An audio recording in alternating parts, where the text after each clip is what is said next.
आप देख रहे हैं अमेज नाउ। गंगा, यमुना, राप्ती और गोमती के तटवर्ती इलाकों से खबरें आप तक। नमस्कार, आप देख रहे हैं अमेज नाउ और ये है सत्य घटना और मैं सौम्या दीक्षित। आइए नजर डाल लेते हैं अब तक की हेडलाइंस पर। गोरखनाथ मंदिर, पुलिस लाइन और ब्रह्म कुमारी संस्थान समेत पूरे गोरखपुर में श्री कृष्ण जन्माष्टमी की रही धूम। काजल के हत्यारों की गिरफ्तारी के लिए जिला अधिकारी कार्यालय पर परशुराम सेना का प्रदर्शन। 48 घंटे बाद भी पानी की टंकी में मिले युवक के शव की नहीं हो सकी है शिनाख्त। राप्ती रोहिणी के बाढ़ से जंगल कौड़िया के 75 गांव हुए जलमग्न, बीआरसी भवन भी डूबा। और देवकी नंदन के जन्म पर एक समारोह में झूम उठे किन्नर अखाड़ा के महामंडलेश्वर किरण नंदगिरी। और सत्य घटना विस्तार से। श्री कृष्ण जन्माष्टमी का पर्व पूरे देश के साथ साथ गोरखपुर स्थित गोरखनाथ मंदिर, पुलिस लाइन और मोहद्दीपुर स्थित ब्रह्म कुमारी संस्था में और कुछ अन्य जगहों पर सांस्कृतिक कार्यक्रमों के साथ ही भगवान श्री कृष्ण का जन्म उत्सव कार्यक्रम भी मनाया गया। इस मौके पर हर तरफ भक्तिमय माहौल रहा और एडी जोन अखिल कुमार ने इस मौके पर पूरे जनपद वासियों को कृष्ण जन्माष्टमी पर बधाइयाँ भी दी। कोविड प्रोटोकॉल्स का निर्देश सभी को कहा गया, इसलिए देखिए मास्क में हम लोग हैं। आज विशेष रूप से इस पे जो उपस्थिति है उसमें और टाइमिंग पे भी छूट मिली है इसको मनाने के लिए। और मैं देख रहा हूँ लोगों में उल्लास है, लेकिन रेस्ट्रिक्टेड और कम भीड़ के ही जरिए हम लोग को करना है। कोविड का भी ध्यान देना। एक ऐसा त्यौहार है जिसको सभी लोग मनाते हैं, खास करके पुलिस विभाग में एक परंपरा रही है भगवान कृष्ण के जन्म को मनाने की। कि उसके कई कारण हैं। पहली कारण आप जानते ही हैं कि उनका जन्म जेल में हुआ था और लॉकअप में हुआ था। गोरखपुर जनपद में हुए काजल हत्याकांड की चर्चा पूरे देश में हो रही है और आए दिन विभिन्न संगठनों द्वारा हत्यारों को पकड़ने के लिए प्रशासन से मांग भी की जा रही है। उसी क्रम में आज परशुराम सेना के कार्यकर्ताओं ने आज जिला अधिकारी कार्यालय के समक्ष जमकर प्रदर्शन करते हुए मुख्यमंत्री को संबोधित ज्ञापन जिला अधिकारी को सौंपा। प्रदर्शन कर रहे कार्यकर्ताओं का कहना है कि हत्या के 10 दिन बीत जाने के बाद भी पुलिस के हाथ खाली हैं। इसलिए हमारी मांग है कि हत्यारों को जल्द से जल्द गिरफ्तार करने के साथ ही मुख्यमंत्री योगी आदित्यनाथ पीड़ित परिवार को 50 लाख का आर्थिक सहायता प्रदान करें। आपको बता दें कि बदमाशों ने गगहा इलाके के जगदीशपुर भलुआवन गाँव में पिता की पिटाई का वीडियो बनाते समय काजल को गोली मार दी थी, जिसके बाद लखनऊ में इलाज के दौरान उसकी मौत हो गई थी। पिछले 10 दिन पहले की बात है। एक काजल सिंह नाम की बहन थी, उसकी निर्मम तरीके से हत्या कर दिया गया था। आज 10 दिन हो गए।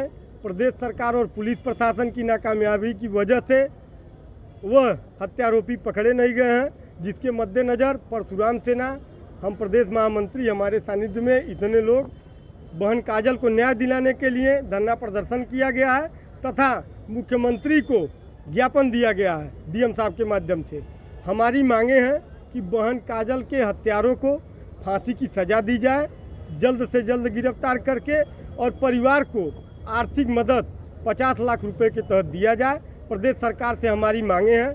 अगर हमारी मांगे पूरी नहीं हुई तो मैं परशुराम सेना का प्रदेश महामंत्री प्रशांत पांडे अपनी पूरी टीम के साथ गांधी प्रतिमा टाउन हॉल पे अनिश्चितकालीन आमरण अनशन पे बैठूंगा, जिसका खामियाजा शासन और प्रशासन को भुगतना पड़ेगा। गोरखपुर जनपद में राप्ती और रोहिणी नदी के जलस्तर में हो रही वृद्धि के कारण जंगल कौड़िया ब्लॉक के 75 से अधिक गांवों में बाढ़ का खतरा मंडरा रहा है, तो वहीं बीआरसी कौड़िया में बाढ़ का पानी घुसने की वजह से लाखों के इलेक्ट्रॉनिक उपकरण खराब हो गए। आपको बता दें कि जंगल कौड़िया के चिहुटहा एवं लक्ष्मीपुर में पानी घुस जाने की वजह से स्थानीय ग्रामीणों को काफी दिक्कतों का सामना करना पड़ रहा है, तो वहीं ब्लॉक संसाधन केंद्र बीआरसी में पानी घुस जाने की वजह से शिक्षण कार्य भी पूरी तरह से प्रभावित हो गया है। स्थानीय ग्रामीणों का आरोप है कि प्रशासन द्वारा अभी तक उन्हें किसी भी प्रकार की मदद नहीं मिली है।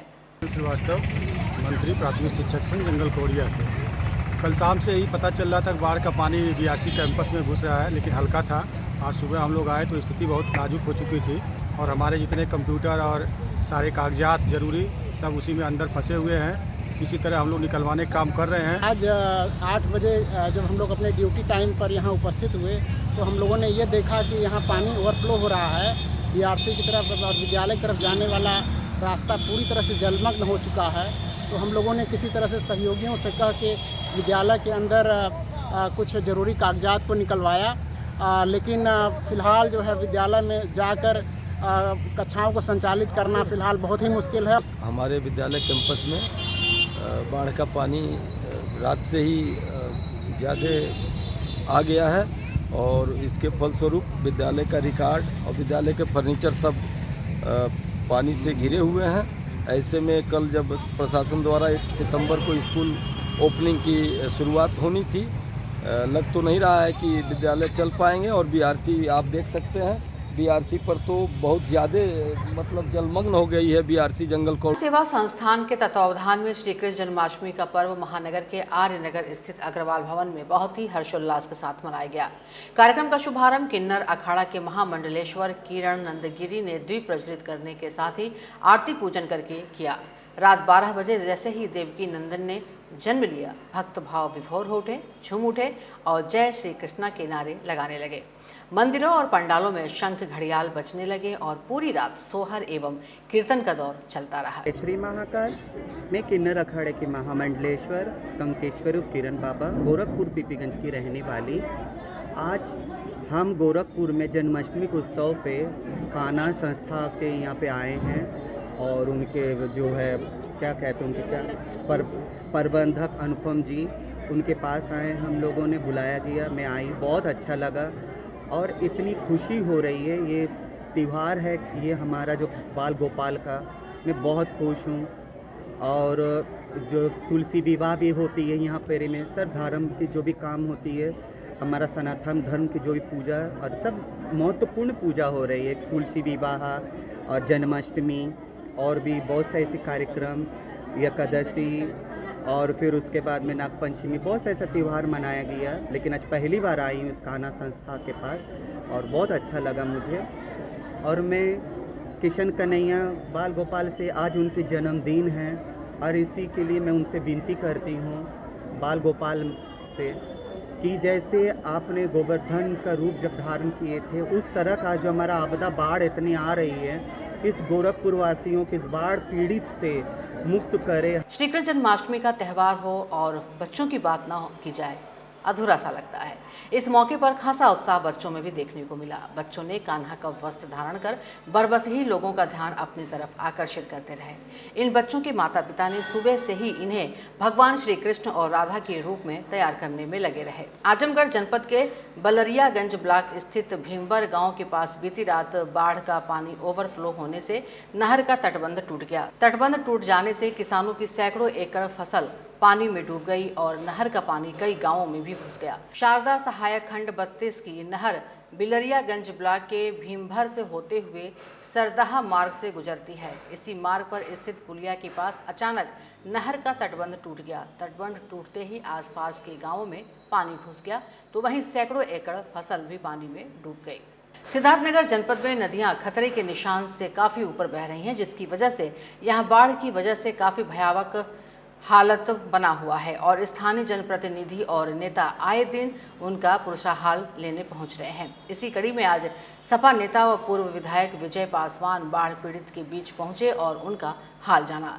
इस मौके पर उन्होंने प्रशासन से बाढ़ पीड़ितों को जल्द से जल्द राहत सामग्री पहुंचाने की अपील भी की। विजय पासवान ने आरोप लगाते हुए कहा कि यहां प्रशासन लोगों को कोई भी मदद नहीं पहुंचा रही है और इनको बाढ़ पीड़ितों से कोई लेना देना नहीं है। बाढ़ की स्थिति तो हमारे कपिलवस्तु विधानसभा में बहुत भयावह है। 2-3 दिनों से पूरा बाढ़ जल भराव इतना हो गया है कि लोगों का आवागमन भी एकदम बिल्कुल बाधित हो गया है और प्रशासन और शासन के लोग तो बस खाली प्रोपोगंडा कर रहे हैं। अभी ही देख लीजिए, यहीं से कम इस रूट पे 10 गांव हैं, अजगरा, तालनटवा और गाय घाट, ऐसे दर्जनों गांव हैं जो यहाँ से लोगों का आवागमन होता है। लेकिन ये प्रशासन के लोग, इनके नेता के लोग, इनको किसी गरीबों और कछार के लोगों से कोई लेना देना नहीं है। अब देखिए छोटा सा नाव है, यही नाव है और सैकड़ों लोग यहाँ खड़े हैं, आने जाने वाले लोग। और लोग फोन करके लेखपाल भी आके चक्कर मार के चले जा रहे हैं और यहाँ बड़े बड़े नेता भी चक्कर मार के चले रहे हैं। ना कोई अनुदान है, ना कोई मुआवजा है। गोरखपुर जनपद स्थित गोरखनाथ थाना क्षेत्र के हुमायूंपुर नया टोला में रहने वाले सुरेंद्र सिंह के घर की पानी की टंकी में बीते रविवार की रात मिली लाश का पुलिस खुलासा करने में जुटी है।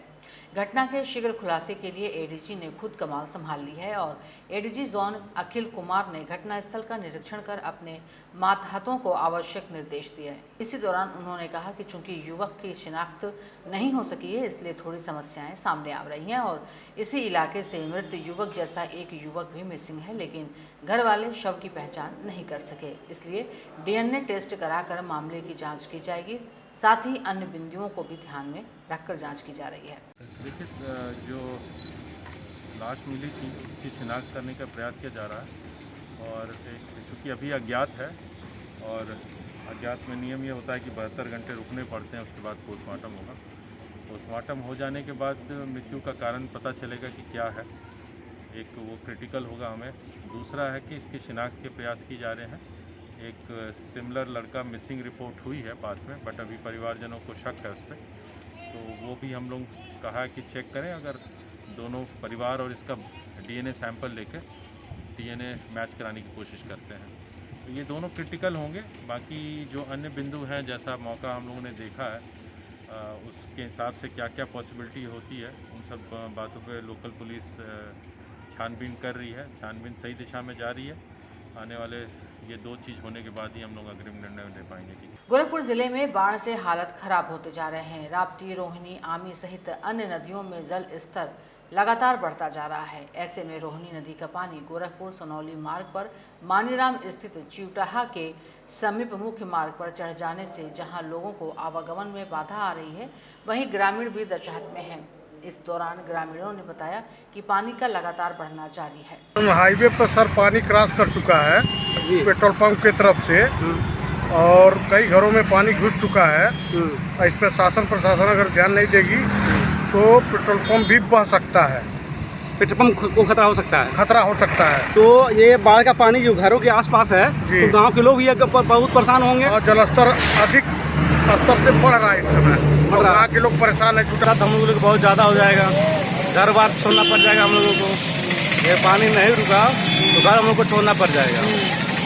खेती बाड़ी तो ऐसे डूब चुकी है, बचा घर रहने के लिए वो भी हम लोग बेकार हो जाएंगे अगर पानी नहीं रुका तो।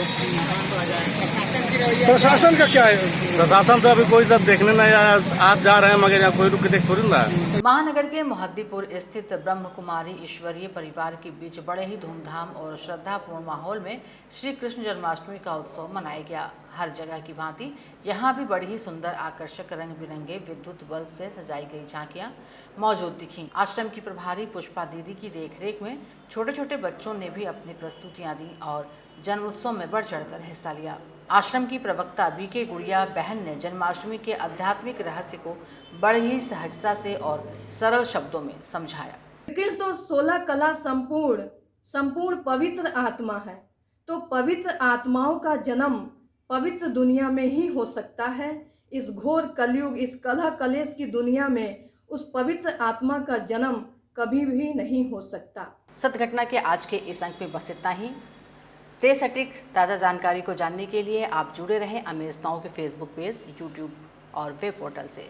इसी के साथ सौम्या दीक्षित को दीजिए इजाज़त। नमस्कार। आप देख रहे हैं अमेज नाउ। गंगा, यमुना, राप्ती और गोमती के तटवर्ती इलाकों से खबरें आप तक।